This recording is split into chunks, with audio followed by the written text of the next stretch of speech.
오늘도 찬양함으로 하나님께 나가겠습니다.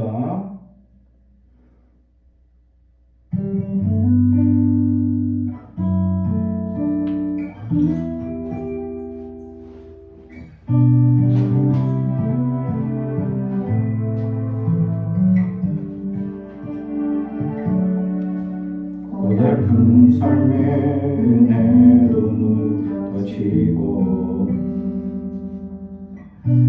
사라질 것에 내 마음 두네 헛되고 헛된 것들을 바라보며 그 은혜를 놓치며 살았네. 주어진 삶을 묵묵히 살아가며 굳으신 주 예수를 보내 상한 가운데 놓여진 나의 삶을 날 건지신 그 이름 예수 나의 안수를 바꾸셨네. 주를 향한 노래로 소망의 노래로 나의 눈물을 거두신 주 예수 이름 안에 살게 하소서.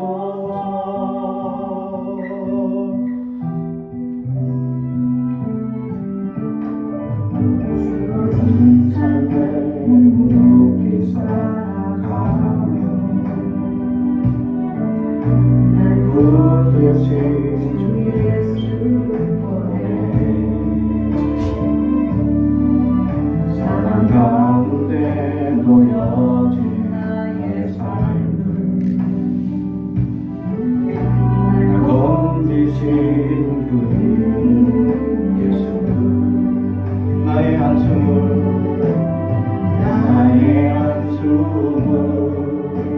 바꾸셨네. 주를 향한 노래로 소망의 노래로 나의 눈물을 거두신 주 예수 이름 안에 살게 하소서. 나의 한숨을 바꾸셨네. 주를 향한 노래로 소망의 노래로 나의 눈물을 거두신 주 예수 이름 안에 살게 하소서.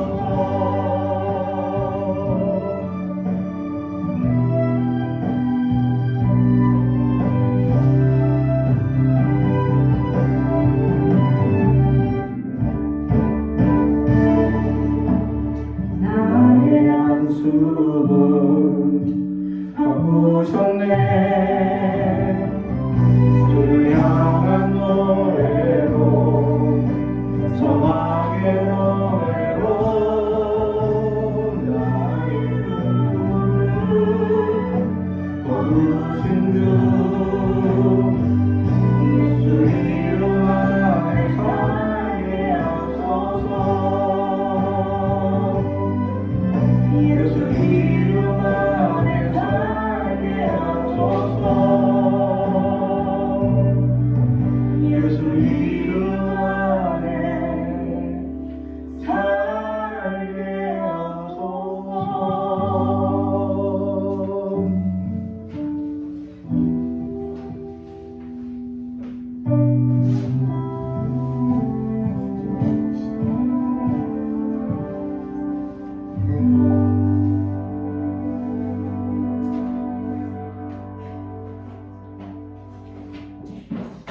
우리 계속해서 성악 능력으로 찬양합니다.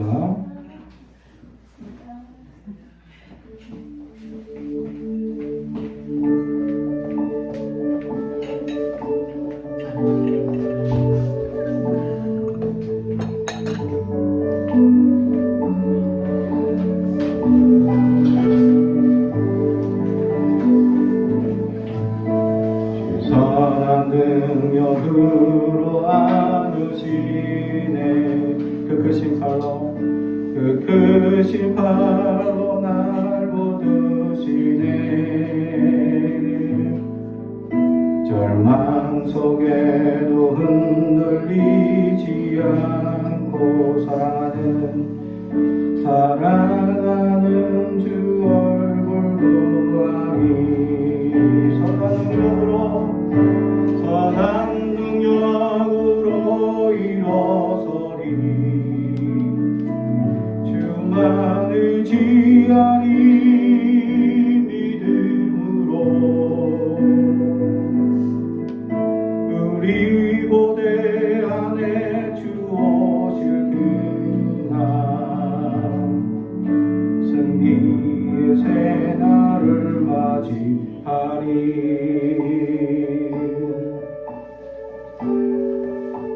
이전의 괴로운 나를 살고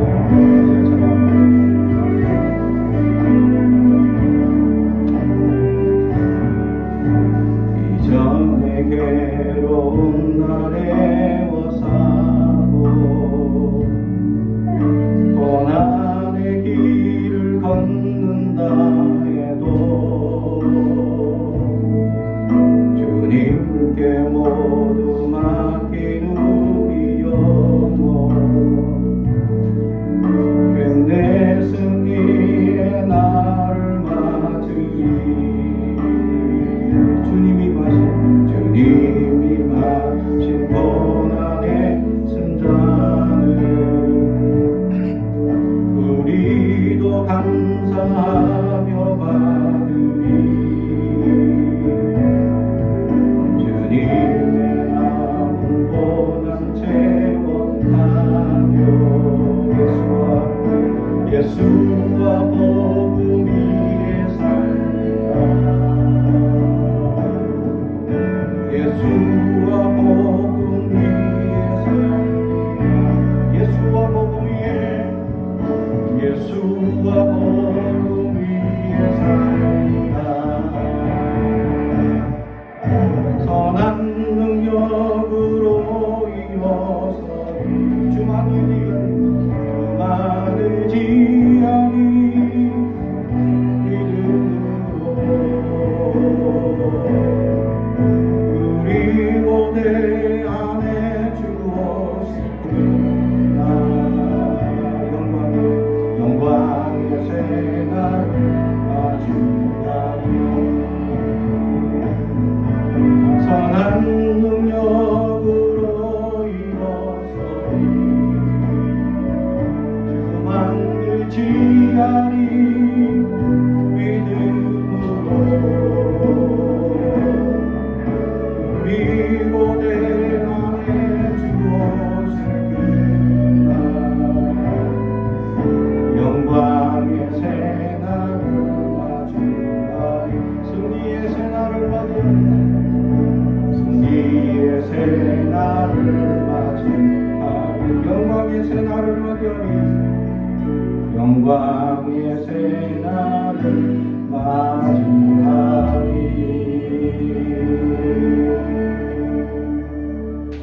아멘. 오늘 우리에게 주시는 하나님의 말씀은 누가복음 4장 21절에서 30절까지 말씀입니다. 누가복음 4장 21절에서 30절까지 말씀입니다. 신약성경 제성경으로는 94페이지입니다.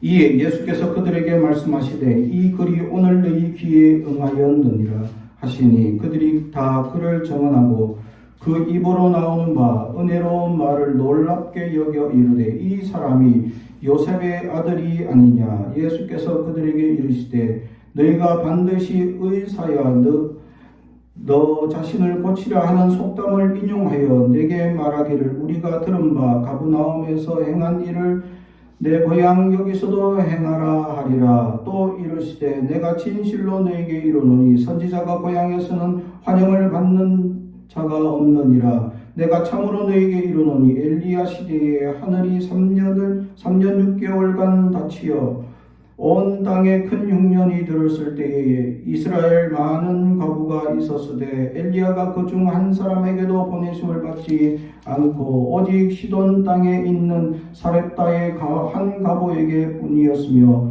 또 선지자 엘리사 때에 이스라엘에 많은 나병 환자가 있으되 그 중에 한 사람도 깨끗함을 얻지 못하고 오직 수리아 사람 나만 뿐이었느니라.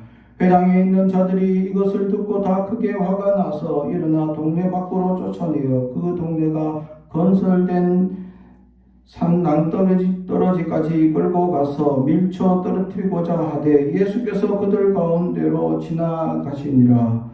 아멘.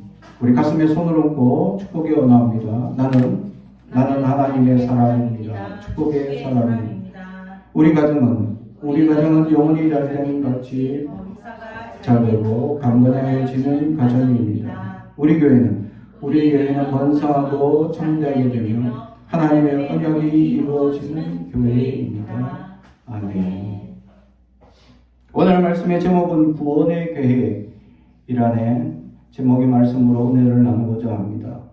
제가 감기가 좀 걸려서 목소리가 약간 좋지 못합니다.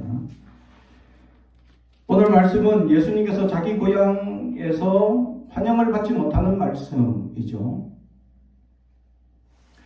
그러면서 예수님께서 자기 고향에서 어느 누구도 환영받지 못했다라는 말씀으로 하시면서 이 예수님께서 자신도 환영받지 못하고 있는 상황을 비꼬며 말씀하고 있다라는 사실이죠. 그러면서 특히 이 고향 사람들이 무엇을 구했냐? 예수님의 소문을 듣고 그나마 예수님의 이야기를 듣고 무언가를 구하는 게 있었는데 그게 뭐냐면 기적만 바라고 있었다라는 겁니다. 예수님 당시에 예수님께서 이 땅에 오셔서 많은 사람에게 구원의 말씀을 전하고자 우리에게 오셨는데 사람들은 기적과 이적, 엉뚱한 것을 바라며 살아가는 사람들이 있었다. 그죠? 기적과 이적이 중요한 사람들이 있습니다. 물론 그들에게 그것이 절실한 사람들도 있을 수 있습니다. 뭐냐면 병든 사람은 아픈 것이 당장 빨리 해결되기를 원하고 있고 가난한 사람들은 부유함을 얻기 원하는 강한 소망이 있겠죠. 또 어떤 문제가 닥쳐서 그 문제가 해결되기 원하는 사람들도 있습니다.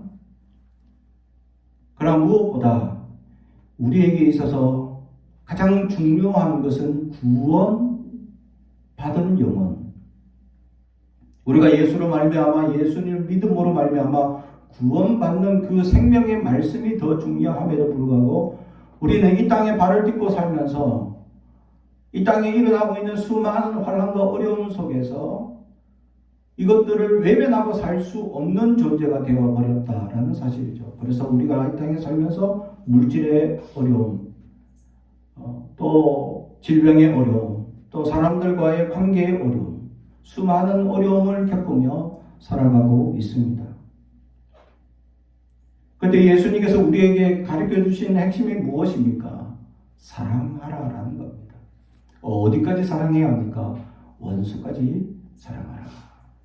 기독교는 사랑의 종교입니다. 사랑해야 합니다. 반드시 사랑해야 합니다. 우리 안에 사랑이 없으면 기독교인이라 할 수 없습니다. 우리는 어디 있거나 어디를 가거나 무엇을 하거나 기독교인이라는 것만으로도 사랑을 베풀고 사랑해야 될 사람들이다라는 것이죠.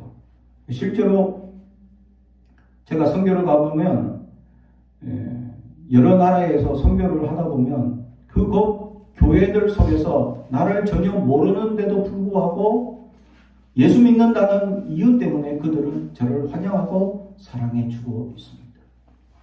그래서 예수님께서 그 사랑을 가르쳐 주기 위해 이 땅에 오시고 우리에게 말씀하셨죠. 그래서 이 땅에 살아가면서 우리가 필요한 것은 물질이 아니고 경제적인 부분이 아니고 지금 당장 아픈 것이 아니라 우리가 사랑을 베풀며 살아가고 있는 것이냐. 그래서 이 땅의 삶에 우리가 필요한 것은 사랑이다라는 것이죠. 그러면서 우리에게는 믿음으로 구원받는 이 구원이 핵심되어야 된다라는 겁니다.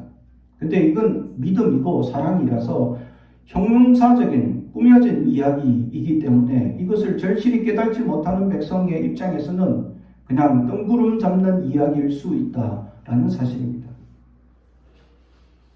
그래서 이 땅에 살면서 고통당하는 이들은 당장의 기적과 이적을 바랍니다. 병 낫게 해줘봐라. 어떤 기적이 이루어지게 해봐라.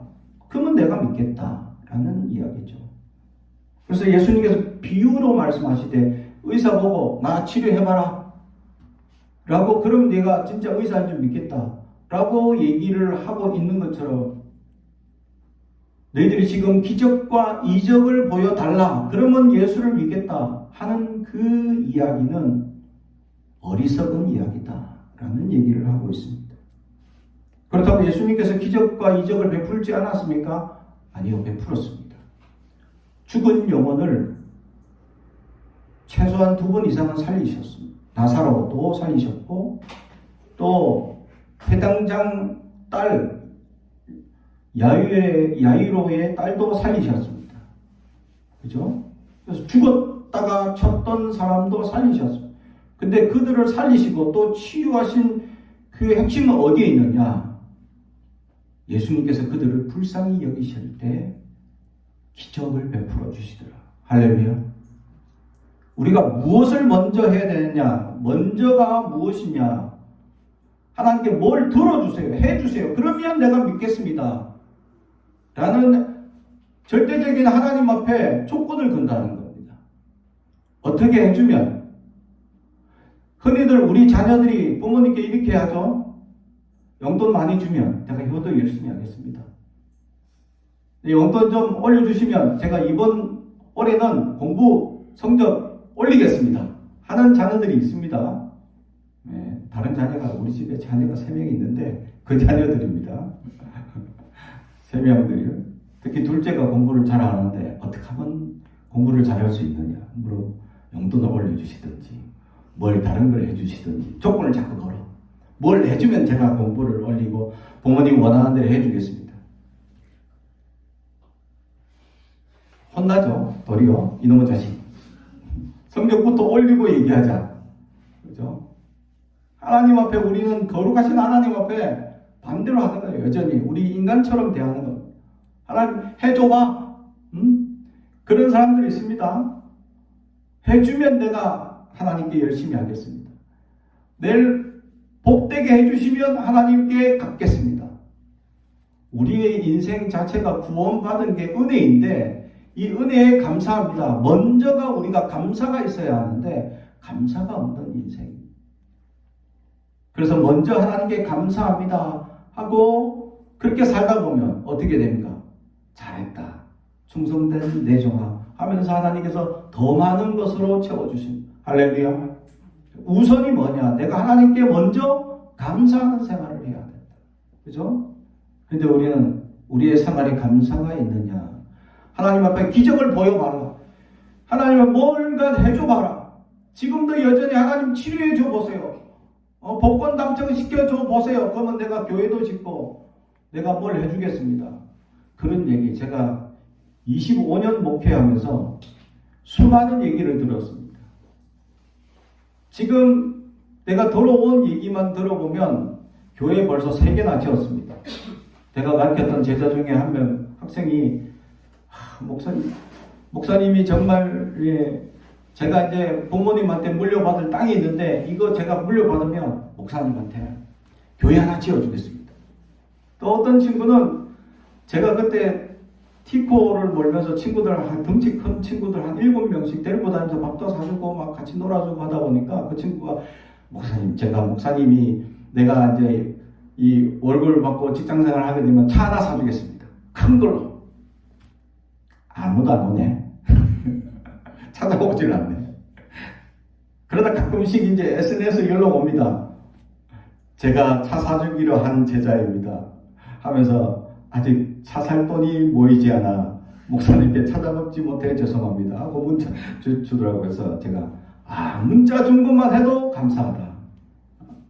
그래서 신앙생활 잘 하고 있는지 이렇게 연락을 가끔씩 주고받습니다. 우리가 하나님 앞에 먼저 감사가 있어야 되는데 감사하지 않고 어떤 조건을 걸며 먼저 해줘 보세요. 그러면 내가 하나님께 믿겠습니다. 믿음을 보이겠습니다. 하는 어리석은 삶이 있다라는 사실이죠. 왜냐하면 우리가 이 땅에 살면서 너무 많이 속고 살아왔기 때문입니다. 사람들 가운데 관계 가지며 계약적인 일을 하든지 또 사람들과의 삶과 연관지어 살면서 수많은 일들을 겪으면서 우리는 많이 속아왔습니다. 그죠? 그러면서 우리는 습관적으로 방어하는 습관이 배워져 있습니다. 그러다 보니까 뭘 해주시면 내가 하겠습니다 하는 이 습관이 사람들 간에 있던 그런 습관들이 지금 우리의 삶에 여전히 나타나는 습관으로 배워지게 되어버렸다라는 것. 이게 안타까운 거죠. 사실 많이 다쳤다라는 증거이기도 합니다. 그런데 우리가 많이 다친다고 해서 우리가 상처받은 대로 주님이 내버려 두실 거냐? 그러지 않습니다. 주님을 믿는 이들에게는 우리를 불쌍히 여기셔서 언젠간 찾아오셔서 우리를 위로하신다. 할렐루야. 그 위로로 말미암아 세상이 주지 못하는 평안, 세상이 주지 못하는 은혜를 누리며 살아갈 수 있는 진정한 그리스도인들이 될 수 있다라는 사실이죠. 그런데 오늘 성경에 나오는 이스라엘 백성들은 기적을 먼저 보여봐라. 그러면 내가 믿겠다 하는 연약한 삶을 살고 있습니다. 사랑하는 성도 여러분, 세상의 습관을 따라서 세상의 수많은 개혁적인 삶을 통해서 내가 속고 연약한 삶을 살았다고 해서 먼저 하나님께 요구하는 잘못된 습관을 버려야 할 줄로 믿습니다. 먼저 하나님께 감사합니다. 정말 하나님께 감사합니다. 우선순위가 무엇인지를 바꿔버린 삶이 되지 말고 정말 우리의 우선 삶이 하나님께 먼저 향하고 하나님께 매여 있는 삶이 될 수 있어야 한다는 사실. 그럴 때 우리는 오늘 주님의 은혜를 온전히 깨달을 수 있다라는 사실이죠. 그러면서 예수님께서 두 비유를 가지고 말씀을 하셨습니다. 엘리야 선지자의 사렙다 가부에게 공양을 받은 사건입니다. 그러면서 예수님께서 수많은 사람들, 과부가 그 시대에 많았었는데 왜 하필 사렙다에 있는 지역의 과부 그 한 사람에게 찾아갔느냐 라는 시돈 땅에 있는 그 사렙다 과부를 찾아갔으며 또 엘리사 시대에 많은 나병 환자들이 있는데 그 중에 수리아 사람 나아만 장군만이 유일하게 치료받았다라는 얘기를 하게 됩니다. 이 비유가 유대인들에게 화를 돋구었다라는 말씀이죠. 왜 이 비유가 화를 돋구었냐라면 이 사람들은 이방인이었습니다. 엘리야 선지자는 유대인에게서 위대한 선지자 중에 한 명입니다. 그래서 예수님에 대한 이야기를 들었을 때 누구와 먼저 비교하냐 하면 엘리야 선지자와 비교합니다. 그만큼 유대인 사상에 있어서 엘리야 선지자는 위대한 선지자 중에 한 명입니다. 그래서 예수님을 엘리야 선지자 비교하고 이렇게 하는 상황에 유대인들이 있어서 엘리야 선지자는 정말로 어떤 사람과 비교할 수 없는 위대한 선지자인데 그 사람이 이방인 여인에게서 3년 6개월 동안 대접을 받았다. 그래서 그 집을 축복해 줬고 그 집이 평안했다라는 이야기가 구약 성경에 나와 있습니다. 그것에 대한 비유고 하필 또 비유를 하나 더 하는데 묻는 병자가 그렇게 많은데 이방인 나아만 장군 아프리카 사람이죠. 그 사람을 치료해줬다라는 사실이죠. 그래서 이 사람 두 사람의 비유를 가져온 게 하필이면 이방인을 가져왔고 이 구약 시대에서부터 하나님께서 이방인을 구원하고자 하는 계획이 이미 있었다라는 것을 지금 이스라엘 백성들에게 전하고 있습니다. 이스라엘 백성들에게 이 이야기는 비유로 비꼬아서 얘기한 건데 너희만이 구원을 받지 않는다. 구원은 모든 백성에게 속해 있다라는 얘기죠. 유대인에게서는 절대적인 기준이 무너지는 상황입니다. 자기들이 절대적으로 믿고 있는 상황, 유대인만 사랑하는 하나님, 유대 안에만 갇혀있는 하나님으로 믿고 있던 그들, 하나님은 절대 이방인을 구원하고자 하는 계획이 없었다라고 믿고 있는 그들, 그래서 그들에게는 아브라함의 자손이라는 것을 절대적인 기준으로 삼고 있고, 그 기준을 절대 무너져서는 안 될 중요한 기준으로 여기고 있었는데, 예수님께서 그 기준을 무너뜨리고 있습니다. 하나님은 이미 계획을, 이방인을 구원하고자 하는 계획을 구약 구석구석에서 보여주고 깨닫게 해주고 있었다라는 사실이죠. 실제로 다윗 왕 시대에 요압 장군 말고 다윗을 따르던 수많은 용사들 명단 중에는 절반 이상이 이방인입니다. 그리고 출애굽할 때에 출애굽을 해서 하나님께서 약속하신 땅 가나안 땅에 들어갈 때에 이 출애굽 애굽을 탈출해 가지고 40년 광야 생활하면서 1차적으로 그 자손들이 다 죽습니다. 가나안 땅 약속의 땅에 들어간 사람은 후손들이 그 가나안 이 사막에서 태어난 후손들만 다 들어갑니다. 근데 유일하게 애굽에서 가나안까지 들어갔던 사람 딱 두 사람이 있어요. 여호수아와 갈렙입니다. 근데 여호수아는 이스라엘 사람인데 갈렙은 이방인입니다. 하나님께서는 이방인의 계획을, 구원의 계획을 이미 구약 곳곳에서 이렇게 우리에게 보여주고 있죠. 근데 유대인에게서는 자기들만 구원이 있다라고 믿고 있는, 그래 철저하게 믿고 있는 그들에게 예수님은 구원이 너희에게만 속한 것이 아니다 라는 이야기를 비꼬으면서 전달하고 있는 것입니다. 유대인들은 자기들의 철학, 자기들의 관습, 자기들의 습관에 갇혀 있었습니다. 자기들의 생각을 더 이상 바꾸지 않으려 합니다.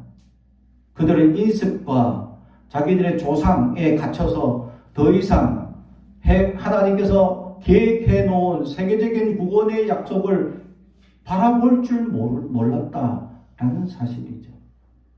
최근에 미국의 어느 심리학자 교수님께서 책을 쓰신 게 있는데, 집단의 착각. 제가 전에도 한번 말씀을 드렸죠. 집단의 착각이라는 책을 저술했는데, 거기서 이 유명한 어느 심리학자가 실험을 한 사실이 있습니다. 사회심리학자가 실험을 했는데, 무슨 실험을 했냐. 줄을 3개 딱 그었습니다. 그리고 옆에 줄을 하나 그어주고, 이 선하고 똑같은 줄이 어느 것입니까? 라고 했는데, 처음 1번이 같은 줄이에요. 2번은 길고 3번은 짧아. 근데 사람들에게 실험 대상자는 1명, 나머지 10명은 이 교수님에게 지시를 받은 사람들이에요. 그래서 뭐라고 지시받느냐. 긴 2번 줄이 이 원본하고 같다라고 얘기를 하라고 지시를 받은 거죠. 그리고 실험 대상자의 1명은 제일 마지막에 대답하도록 합니다. 그래서 1번부터 자, 어느 게 똑같아 보입니까? 하니까 2번 줄입니다. 대답하죠. 두 번째 사람, 자, 어느 게 똑같습니까? 2번 줄입니다. 라고 대답하게 합니다. 그래서 9번까지 2번 줄입니다. 대답을 하고 난 다음에 그 이제 실험 대상자에게 물어봤더니 몇 번이라고 할까요? 1번이 같은 줄인데 2번이라고 한 경우 수가 70%가 된답니다. 그래서 이것에 대해서 왜 70%냐 하고 상담을 했답니다. 그 중에 70% 중에 40%는 뭐냐면, 다들 자기가 처음 봤을 때 1번이 분명히 같았는데 2번이라 하니까 튀고 싶지 않았다라는 거죠. 그래서 튀고 싶지 않아서 자기도 같이 이렇게 2번을 선택했다는 것. 이것을 통해서 그 박사는 인간은 사회적 동물이기 때문에 자기가 속한 그룹에서 벗어나거나 튀는 역할을 하기 싫어하는 습관이 있다는 것을 증명합니다. 그리고 두 번째는 중요한 사실인데, 더 중요한 사실인데 뭐냐면 70% 중에 30% 사람들은 뭐라고 대답하냐면 2번이 같다고 믿는다는 겁니다. 분명히 자를 대고 되면 분명히 현저하게 크기가 차이 나도록 분명히 그렸기 때문에 딱 봐도 1번인데 2번이라고 대답하는 순간 그 30% 사람들 중에 2번이라고 대답한 사람들 중에 30% 사람들은 2번이 원본하고 똑같이 보이는 현상이 전해진다는 겁니다.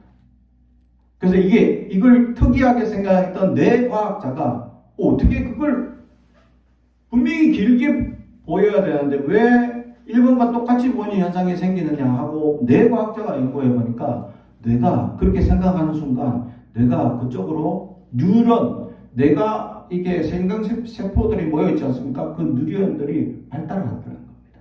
다시 말하면 내가 잘못 선택한 것이 잘못이 아니다 라고 내 머릿속에 고정관념으로 나는 그것이 진리다 라고 착각하게 만든다. 그것이 착각하게 만든 걸 사실인 줄 내 뇌가 그렇게 믿어버린다는 겁니다. 그래서 그 30%는 그렇게 믿어버립니다. 그게 사실이 아닌데도 불구하고 분명히 현재 잘못됐습니다 라고 얘기하는데도 불구하고 이 30% 사람들은 아니야 나는 그렇게 보였어 라고 얘기하더라는 거예요. 실제로 이게 그 집단의 착각이라는 책을 쓴 사람들이 이것에 대한 위험성에 대한 이야기를 합니다. 그게 어떤 위험성이 있느냐?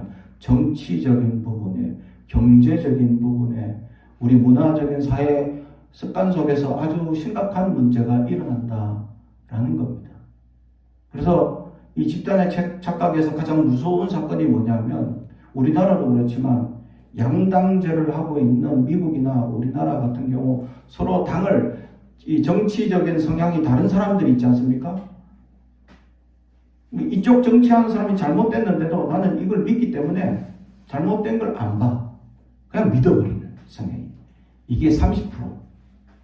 대한민국의 30%는 국민의힘당을 믿고요. 대한민국의 30%는 민주당을 절대 지지하게 되어 있습니다. 이게 그 뇌과학자에 의하면 하늘이 무너져도 이 30%들은 흔들리지 않는다는 겁니다. 미국도 그렇고. 그러면 이 나머지 60%는 어떻게 이제 왔다 갔다 하냐. 그래서 이 사람들이 거짓 정보들을 막 내세우는데 이 정보들에 의해서 이것이 사실인지 아닌지를 모르고 큰 소리 치는 쪽으로 향하더라. 그 큰 소리 뭐냐? 우리가 보는 뉴스 이런 데서 많이 노출되면 노출될수록 거짓인데 저것이 사실인 줄 착각하게 만드는 현상이 생기더라. 그래서 내가 건강한 언론에 노출 많이 되는 게 얼마나 중요한지를 가르쳐주고 있습니다. 그래서 건강한 언론을 찾아야 합니다. 봐야 합니다.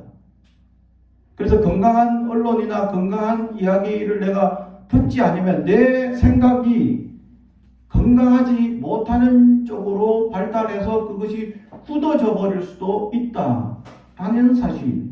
그래서 그 심리학자가 그래서 그 집단의 착각 속에 빠져있는 수많은 사람들에 대한 지적을 하고 있었다. 이스라엘 백성들은 집단의 착각에 빠져 있었습니다. 그것이 뭐냐? 자기들만 구원한다.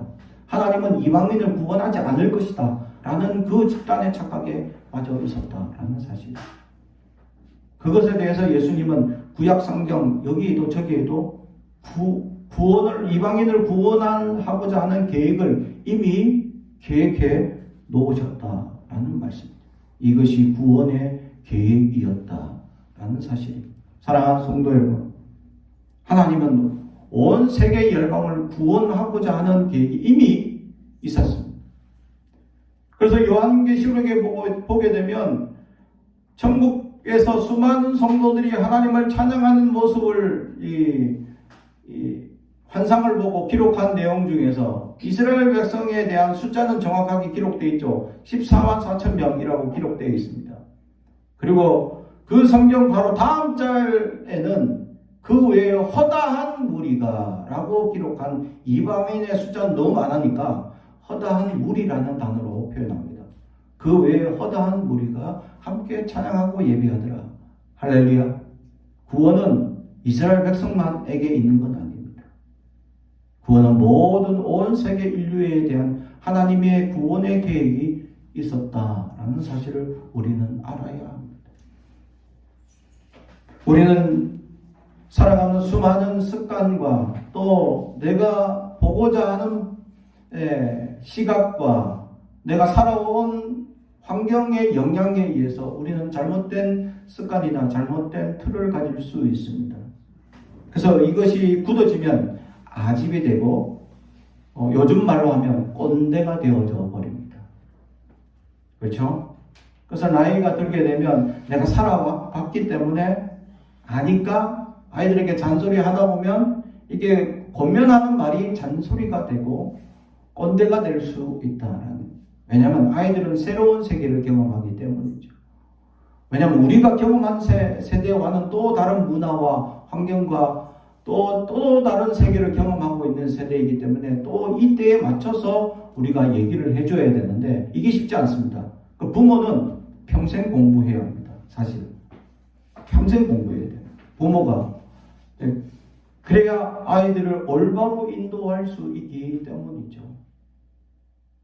왜냐하면 세상에 지식은 너무 많고 그 지식을 다 우리가 이해하거나 다 받아들이기에는 너무나 시간과 우리의 두뇌의 한계가 있기 때문입니다. 그래서 저는 지식에 대한 유튜브나 이런 이제 여러 교수들이 해놓은 이야기들, 지식들 많이 봅니다. 또 제가 관심 있는 분야가 역사, 이게 성경에 대한 모든 이야기는 역사이기 때문에 역사에 관한 부분이 굉장히 관심이 있어 많이 봅니다. 보다 보면 잘못된 정보가 너무 많았다라는 거죠. 제가 기독교 역사를 배우면서 이게 중국 역사에 잘못된 기독교 역사가 배어 있는 이야기를 듣게 되었습니다. 중국 무협지에 보게 되면 정파와 사파 이야기가 있습니다. 혹시 들어보셨나요? 중국 영화를 보면 정파는 소림사 이런 정파를 얘기하고 사파가 있어요. 사파. 근데 이 사파가 기독교입니다. 사실은. 그래서 이 사파의 대장이 뭐냐? 흡혈귀. 하는 사람 대장. 그리고 여신도를 홀리는 이런 대장이 있습니다. 그 흡혈귀 왜 나오냐? 유아 세례를 보고 저들이 착각을 합니다. 어린아이를 그때 이제 세례를 그때는 세례를 이제 물에 담궜던 것 같아요. 아이를, 유아를. 이제 요즘은 이제 물을 뿌리죠. 우리 기독교는 이제 여러 형식에 의해서 뿌리는 데가 있고, 침례교는 담그는 데가 있고, 이렇게 하는 이제 그 교단들마다 선택하는 방향성에 따라 다릅니다. 그런데 이제 그때는 침례를 했던 것 같아요. 그래 물에 담궜는데 이걸 본 그들이 이방인들이 사람을 삶아 먹는다. 사파다. 특히 어린아이를 먹는다라고 착각합니다.